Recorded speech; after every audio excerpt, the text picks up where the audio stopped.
ঘূর্ণিঝড় রেমালের প্রভাবে পুরো একদম গ্রাম প্লাবিত, সেই সাথে গ্রামের পুকুরও। আর এই ঘূর্ণিঝড় রেমালের পানিতেই, জোয়ারের পানিতেই বাড়ির উঠানে মাছ ধরা হচ্ছে। দেখি বাড়ির উঠানে কি মাছ পাওয়া যায়। আপনাদের যদি একটু ঘুরিয়ে ঘুরিয়ে দেখাই তাহলে বুঝতে পারবেন চারদিকে একদম প্লাবিত। কি মাছ পাওয়া যায় ঘূর্ণিঝড় রেমালে বাড়ির উঠানে দেখি আমরা।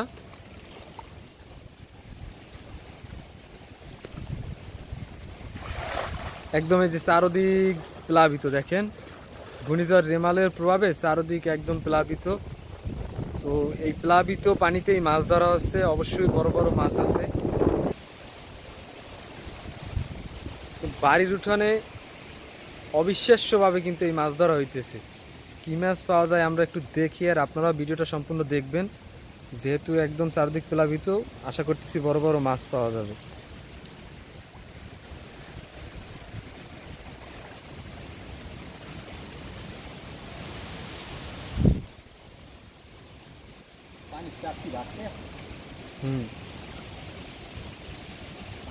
পানির চাপ কিন্তু ক্রমশই বৃদ্ধি পাইতেছে।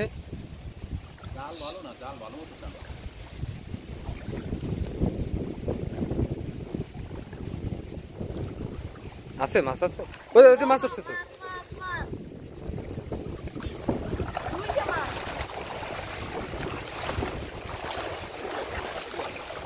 তো খ্যাপলা জালের এক খাইতে দুইটা মাছ পাওয়া গেছে। দেখ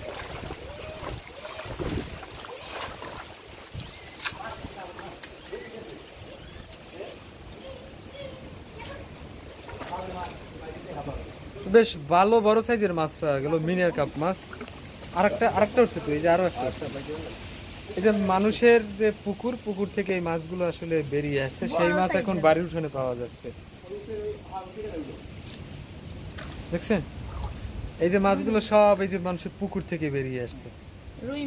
রুই মাছ, তারপরে এই যে কি মাছ ওইটা মিনের কাপ মাছ পাওয়া গেছে। এই যে দেখেন চারদিকে একদম প্লাবিত। ভিডিওটা সবাই শেয়ার করে দিন সবার মাঝে। ঘূর্ণিঝড় রেমালে দেখেন অবিশ্বাস্যভাবে বাড়ির উঠানে মাছ পাওয়া গেল।